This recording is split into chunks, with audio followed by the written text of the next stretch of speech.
దేవుని నామానికి మహిమ కలుగును గాక. ప్రియదేవుని బిడ్డలారా, ప్రతి ఉదయకాలం ఎంతో చక్కగా ఆత్మీయంగా ఒక మంచి విషయాలను దేవుడు మనకు తెలియజేస్తూ మనల్ని ఎంతగానో బలపరుస్తూ ఆత్మీయంగా స్థిరపరుస్తూ దైవికంగా లేవనెత్తుతూ ఉన్నాడు కదా.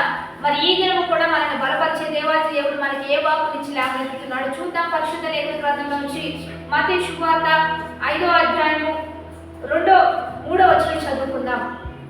ఆత్మ విషయమై దీనులైన వారు ధన్యులు, పరలోక రాజ్యము వారిది. ఇక్కడ దేవుడు బిడ్డలారా, దేవుడు ఒక మంచి మాట మనకు తెలియజేస్తూ ఉన్నాడు. యేసుక్రీస్తు ప్రభు ఉపవాసం ఉండి 40 దినాలు ప్రార్థన పూర్వకంగా ఆత్మీయమైన బలమును పొందుకొని ఆత్మతో నింపబడి అనేక స్వస్థతలు, అద్భుతాలు, ఆశ్చర్య కార్యాలు జరిగించి అనేక బంధకాల్లో ఉన్న ప్రజలకు విడుదలిచ్చి ప్రతి రోగమును స్వస్థపరిచి ప్రతి వ్యాధిని బాగు చేసి మొట్టమొదటిగా ఆయన చేసిన బోధ ఏంటంటే ఆత్మ విషయమై దీనులైన వారు ధన్యులని దేవుడు తెలియజేస్తూ ఉన్నాడు. ఈ భూమి మీద ఎవరు ధన్యులు, ఎవరు ఆశీర్వాదానికి అర్హులు, ఎవరు దీవెనకు అర్హులు, ఎవరు ఒక మంచి లక్కీ పర్సన్స్ అంటే ఆత్మ విషయమై దీనులుగా ఎవరైతే నడుచుకుంటారో వారు ధన్యులని దేవుడు మాట్లాడుతూ ఉన్నాడు. అట్టి వారిదే పరలోక రాజ్యం అని చెప్తున్నాడు.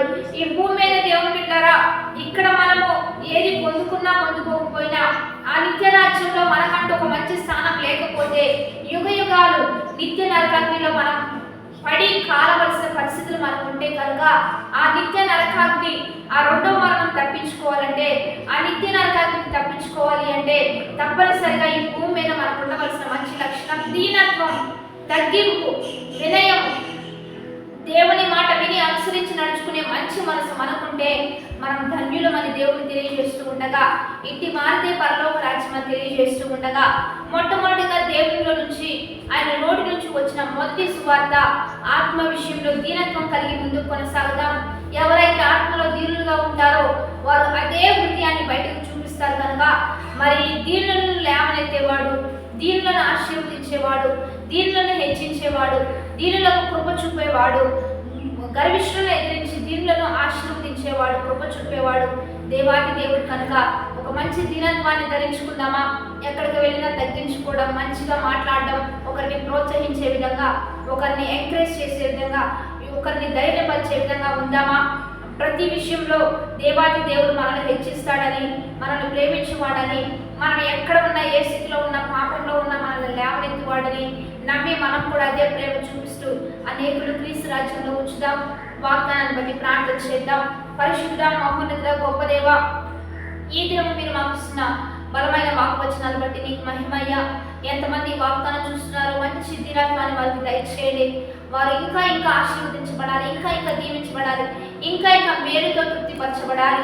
వారి కోరికలన్నీ సిద్ధింపు చేయండి. ఆలోచన యావత్తు సఫలపరచయ్యా. ఎంతమంది స్వీకరిస్తున్నారో ప్రతి ఒక్క దీవెన, ప్రతి ఒక్క ఆశీర్వాదం వారు పొందుకున్నట్లుగా నీ కృప చూపించి వారి అక్కర్ల అవసరాలన్నీ తీర్చండి. సంఘాలు, సేవకులను ఆశీర్వదించయ్యా. దేశాలు, రాష్ట్రాలు, ప్రభుత్వాలను దీవించయ్యా.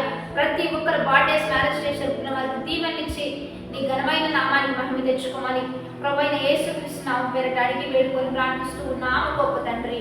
ఆమేన్. మంచిగా లైక్, షేర్, కామెంట్ చేస్తూ మరి అనేక పంపిస్తూ దైవికంగా బలపడదాం. Have a blessed day. Amen.